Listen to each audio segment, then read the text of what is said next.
This week on Incessantly Seeking, the pursuit of creativity. Hi, everyone. I'm so excited to be here today with my favorite couple, Mike Heslin and Nic Wilson. Welcome. Thank you so much for being here today. I'm super excited to be having this conversation with them. I've known Mike for a while, and through Mike, I came to know Nic, and here we are today. So we've been discussing Incessantly Seeking the things that drive our lives, our pursuits, our passions, our love. So I want to just put the question out there on the floor for the two of you. I'd love to, for us all, hear a little bit about your story. So why don't we start with Mike and then Nic and then how you met and how we're still here today. All right. How we met. Well, Nic, jump in if I miss anything. But Nic and I met shooting a pilot in New York years ago, and when I was cast in that, my friend who Luciana you know as well, Noah Mash, created it. I knew most of the casts in it, but Nic was the one face like I hadn't seen before, and I was like, how did I miss this cutie on Instagram, or like, how have I not seen his face before? So going into it, I was like, can't wait to meet this guy. And then we met shooting in person on Long Island, and there was a day we both had like some very shirtless scenes, and we bonded over they had pizza that day at lunch, and we were like, oh god. So we bonded over that and just kind of hit it off right away. And the cool thing is, actually, we were friends for like a year first, and then things progressed, and Nic was like, I want to like hang out, like I think there's something here, and I agreed, and so we hung out for a long weekend, and the rest is history. We've pretty much been together ever since. Nic, is that exactly how it happened? Yeah, I mean, Mike, you did a really good story, or you did a really good job at, documenting the entire story or journey. But yeah, I mean, it was crazy. I mean, I was just really excited to film this pilot in New York and meet all these cool people. But, to be able to meet your future husband on set on top of that is just like a bonus I didn't even expect. That wasn't even in like, that wasn't something I expected, but to be able to leave with that on top of just like an awesome experience was, I mean, more than I could ever ask for. But yeah, we did bond over not wanting to eat pizza like an hour before a bunch of shirtless scenes. So we shared a couple of turkey burgers together, and the rest is history. We really just hit it off after that. I feel like that sounds like so douchey and superficial. It's like, we didn't want to eat pizza, but the point of the story, it was like, it was our cute little that was kind of how we started talking, because we actually didn't have too many scenes together. So that was kind of like the reason we like said our first words to each other, and then the rest is history. And you've been together for how many years now? Oh, 3 years. Yeah. 3 years, like this next month, 3.5 years, coming up on 3 years. And we've known each other for 4, maybe just over 4. Yeah, that is so sweet. Now I always tell people the story when I met the two of you together for the first time, because Mike was living in New York and I was in LA. And so when we did the influencers in Canada, it was the first time we all got to hang out together. And I remember at dinner time, the two of you offering each other food. It was like the most adorable thing I've ever seen. It was Mike like, honey, do you need something? Let me cook for you. And then Nic was like, no, I'll cook for you. No, you sit. No, you sit. And this was maybe 2 years already into their relationship. And I remember looking at it and saying, yeah, I want that. That sounds exactly what I'm looking for. So you two have been actors before you've met, and you're still actors. And so let's talk about that. I would love to hear a little bit more about when you wake up in the morning, now you have each other, right? And you are going towards something. What is that? What is the pursuit that drives you every day? Oh gosh. I mean, I think Mike and I are very, I mean, part of the reason why we click, other than I guess food is a recurring theme in our connection and love story here, but part of the reason why I think we get along so well is because we are just obsessively creative and just driven to create content, period. Because I know, when Michael was little, he would be putting on like plays and productions and convince the neighborhood kids to like, be in his little plays. His dad built a trapdoor in his backyard for like, a stage and stuff. And here I was in Canada, like obviously, years and years before we even met, doing a similar thing, putting on like talent shows for my family, starring me and only me or whatever. And, I think as we've grown up, it just kind of evolved into, I guess, a more polished version of that. So whether it's creating, YouTube content or TikToks or more, legitimate scripted kind of content, we're just constantly working on several projects at once and just, I don't know, trying to fulfill that sort of creative drive that seems to kind of have been instilled in us since we were little kids. So yeah, I mean, that's kind of what keeps us going, or keeps me going every day.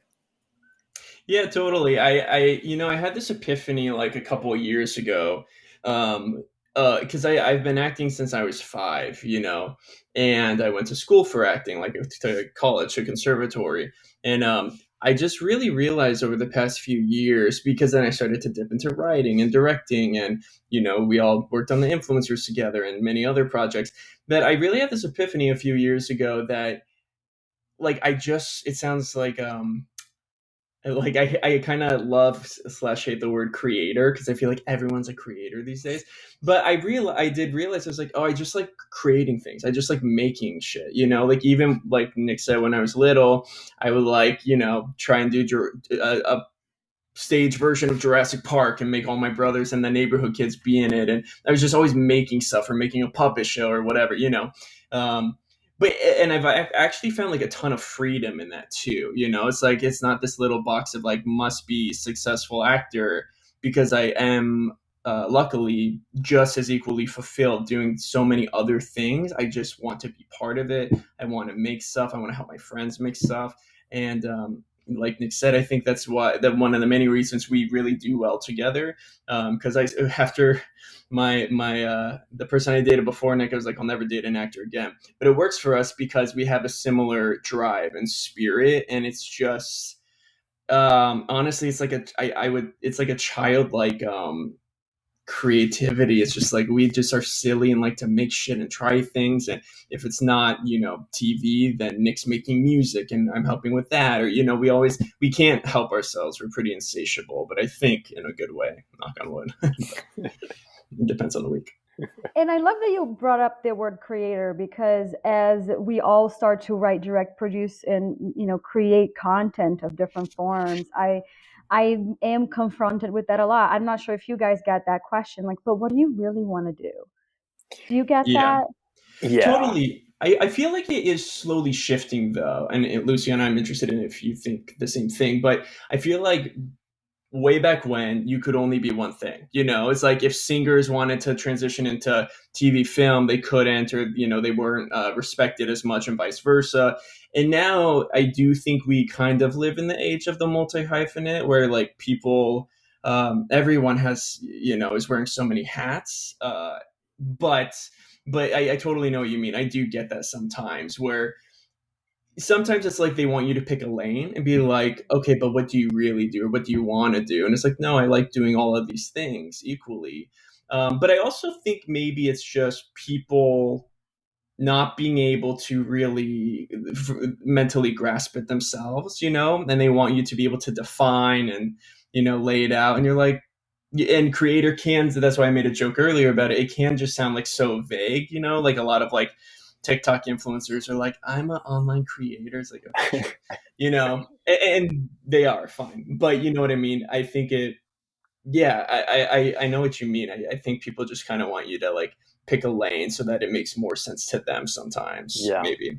Yeah, and I've had occasions when I've applied for gigs or put myself out there for not only my projects but other people's projects, and be like, I'd love to direct this. You're looking for a female director of color. Here I am, and I've been met with, but we are also an actor, but you also produce. Like, but you know, this is an opportunity for someone who really wants to direct, and I'm there like, well, I'm applying. Why? What makes you think I don't want to do it? Right. I obviously Um, want to direct. yeah, Yeah. I obviously want to do it. That's why I'm here. But I agree with you, Mike. I think it's slowly changing, and I hope that it continues. So here we are in this pursuit for creativity, and that being the force that drives our lives and the thing that we strive to do every day, and hopefully sustain ourselves doing so. And then COVID happened. And with the two of you, not only COVID happened, but Nick, you were pretty brave to come out and share your cancer story publicly. I found out when I texted Mike and I said, "Hey, I thought you guys were coming to visit LA." And, I was going through a breakdown of a relationship and I was really sad and I was really hoping for some family time. And Mike said to me, "No, because we just found out that Nick it has cancer and we can't leave." And I remember being that like the tipping point for me. And I just cried for like 2 weeks straight because I was like, I thought love was supposed to keep you safe. Oh no. Yeah. Yeah. Because to me, I feel like one of the biggest, drives of my life has been love, has been finding love, like finding like a partner. And once you two found each other, my mind was like, no, now you're safe. Love is supposed to protect you from everything. And, obviously life happens. And so to me, it was kind of like we spend so much time trying to find the right person. And when you found it, you found it. And now like shit happens and you're just like, so I was going through my own Oh journey no. of love and loss and all that was happening. But I'm so happy to be on this other side with you guys of success and overcoming. And I want to hear that. Did that interfere with your pursuits? Did you find a time when you realized, wait a minute, is this really what life is about? What matters to me? And how do I go about it going forward? Oh gosh, yes. I think for starters, like COVID in general and just the pandemic itself forced everyone in the world to kind of like slow down, take a step back, and reevaluate everything that they were currently doing. Even people who weren't working in the entertainment industry were like, wait, do I really like working in finance? Like, I'm Mm-hmm. kind of, people used it as an opportunity to kind of like maybe start a new chapter or reevaluate what they had going on. And so we were already kind of experiencing a bit of that. And then I just remember there was a break with auditions because, no sets were like allowed to be filming anything. And so, there was kind of that like hunger for like, I can't wait to get a self tape. I can't wait to get a self tape. And finally, when things opened up again, I found myself being super busy and, fortunately enough, booked some really exciting or a really exciting project. But literally days before found out that I was going to have to go through like weeks and weeks of chemo. And that I just remember being like, oh my God, like, you work so many years to kind of build momentum, build a relationship with casting, and hopefully get an opportunity that like makes it feel like you kind of are breaking through and getting your foot in the door. And to have that kind of have to turn that down after like finally feeling like you got there was like heartbreaking on top of, the health stuff that was already going on. And so that was really difficult to kind of cope with, and just kind of having to take a step back from the acting and stuff. Like, I think as actors, sometimes as grateful as you are to get an audition and a self tape, like there are times where you're like, oh, do I really have to learn 13 pages for tomorrow? Like you sometimes take it for granted, or, there are moments where you forget how much you love it when you're in it. And it wasn't until I was forced to literally take a step back and, just sit out for months at a time, where I like really just sat down and was like, man, like I really genuinely love this shit. Like I miss just sitting down with some sides and just like breaking down the script and just like the process of, reading about a new project and just feeling like I'm doing the thing as an actor. So that was extremely challenging. But during that time, it confirmed that this is what I want to do. I want to be creating. And it also forced me to focus on different types of, creativity that I hadn't really explored before. I know you guys were talking about being a multi-hyphenate and, you know, kind of a self-starter as an actor. And I don't consider myself a screenwriter at all, but I was like, screw it, I'll write a pilot. I have this idea that I think could be fun. I am not a writer by any means, but like, why not? You know what I mean? So I really enjoyed that process. And, you know, it kind of forced me to explore a lot of different elements of production and entertainment in general. And I think it gave me a better understanding and things that I can, you know, maybe take away from those things and help me as an actor moving forward. You know, now that I'm in a position to comfortably audition again and thankfully healthy enough to commit to a project and not have to worry about needing to pull out or something. So yeah, that was super long-winded, but that's pretty much, you know, how I felt about the whole situation and where I'm at now. Yeah, I agree. If anything, it just solidified how I feel about my pursuits and like my passion. Last year was like obviously the hardest year of our lives. I mean, I think it was for everyone with the pandemic, but then the cancer curveball was so crazy. It was just like it made the pandemic feel like nothing, you know, because we had been like in quarantine, like locked up for months and going through, I think, pandemic blues like everyone else, and then got that curveball, which was like very hard. But through it all, I think it just kind of reaffirmed this, like, oh yeah, this is what I love. And Nick can attest, like, I really am such a sicko for it, you know, like even when we were in Toronto, which Toronto was locked down literally until last week for a whole year. So it's 15 degrees out. There's nothing to do except we take Nick to the hospital and home. And even then we were like binging like Turner Classic Movies and kind of like researching and watching like classics or things I'd never seen before, or we'd like, you know, have a creative day and just write all day. So, you know, and also I think cancer really taught us like a lot of those cliches that people joke about. We really now have a different perspective on life and realize how true they are. Like life truly is so short. Like, and like you said, it's like, I'm so fortunate. I kind of found my like partner and it's a done deal and we are so great together. And like, you just don't know what tomorrow has or what curveball is going to come your way.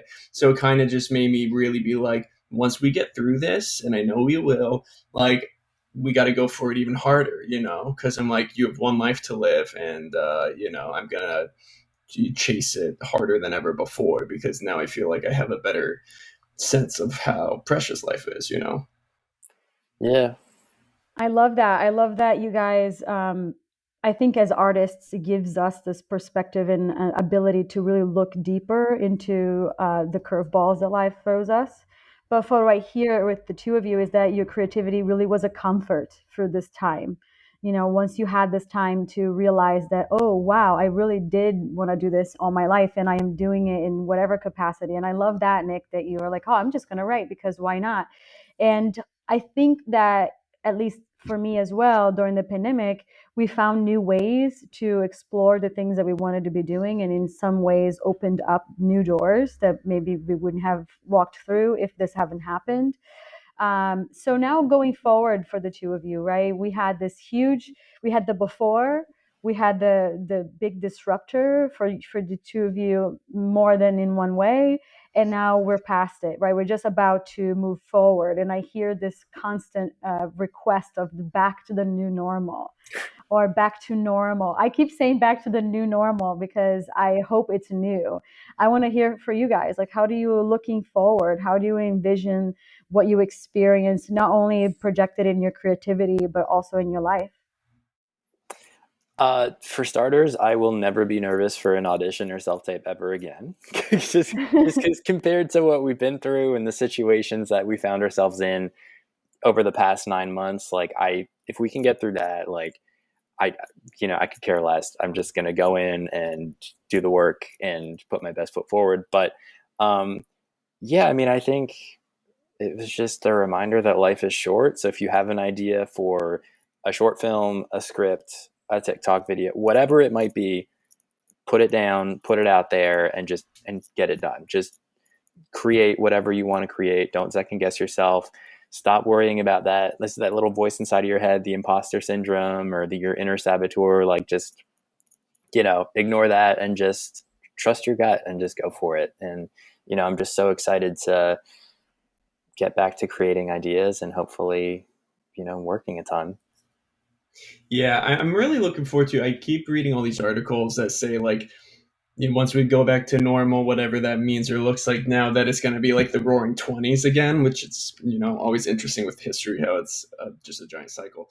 But I'm ready for it. I'm excited for it. I also think it's exciting, trying to look at the positive of the past year. Luciana, I'm sure you feel the same way about what it's done to the industry. Obviously, like it put everything on hold, but now I think the model is going to change because of it. We still see it, even though all the movie theaters are open now. It's like, well, like films are going to go to theaters and be released on like Disney Plus for extra $30.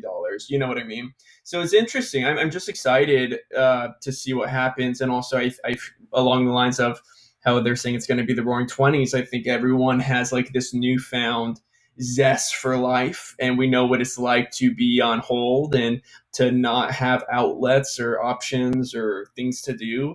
So I'm excited to see how people embrace that. I'm excited to see like kind of how the entertainment and filmmaking industry kind of embraces that. And I think I already felt like we are living in a golden age of TV, but I feel like it's just going to get even better, knock on wood. So I'm really excited for it. And then in terms of us personally, yeah, it kind of like what I was saying. It's like we don't take a day for granted anymore, even like tough days. And I've been told by other friends who've gone through like cancer, like awful illnesses, that stays with you the rest of your life. So I'm excited to see how it helps kind of inform and shape our perspectives, years down the line. I do have to say that I personally am terrified of the term roaring 20s because the last thing I remember of 2020, or 2019, early 2020 was that all over social media, the roaring 20s, and everybody was dressing in 1920s clothing. And I remember thinking, whoa, I love it. So classy. Let's, this is going to be our year. And two months later, everybody's like, what?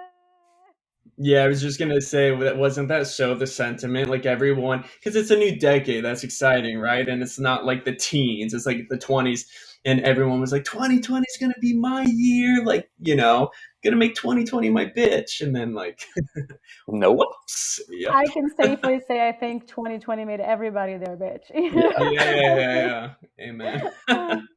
But no matter how well we thought we came out of it or how we tried, but I thought it was, overall really tough, if not emotionally or physically or, Terribly, financially, mentally, yeah. mentally in so many ways.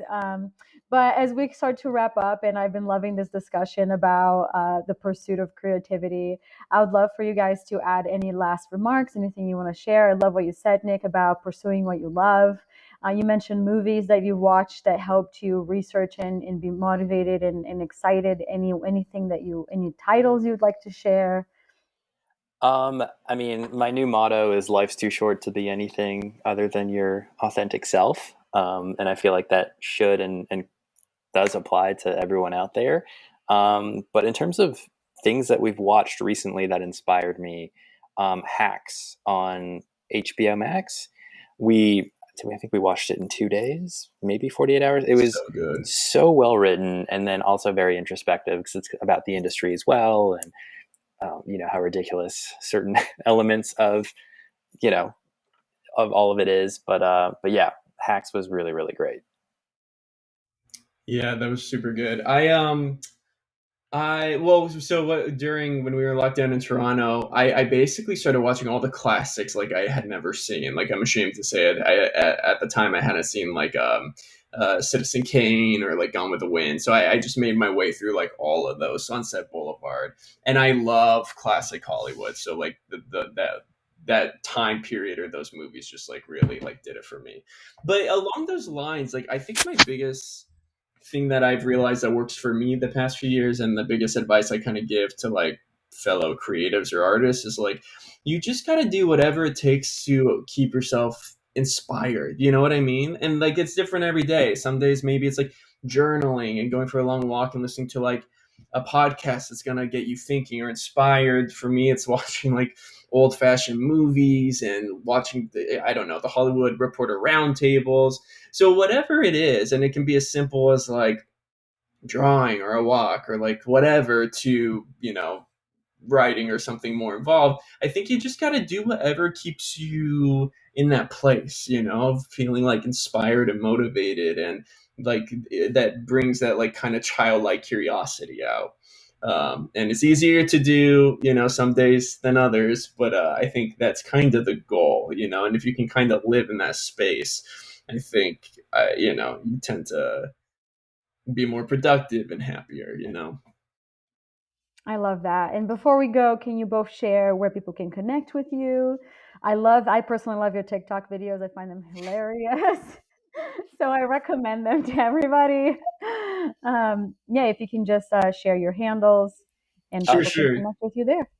Well, the TikTok thing is funny because I was such a hater of TikTok, and then the pandemic happened, and Nick was like, "Let's just try it," and we've actually had like quite a bit of fun with it. It's so much fun. I advocate for TikTok too. Actually, now I've come full circle because I'm like, it's kind of like teaching you how to be like your own little like filmmaker. It's like very pared down like levels of like Final Cut and like editing, and like it's cool. It's accessible for everyone.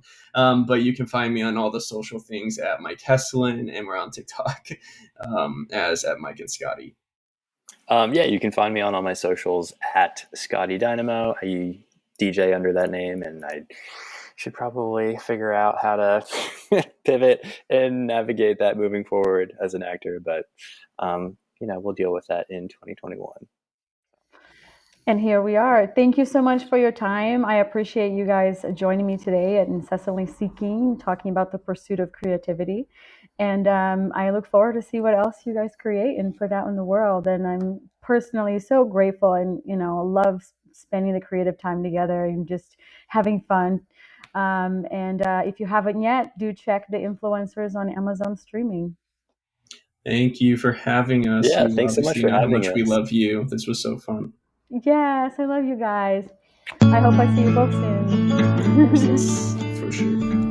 Bye. Thank you for joining us for this episode of Incessantly Seeking, a new episode every Friday.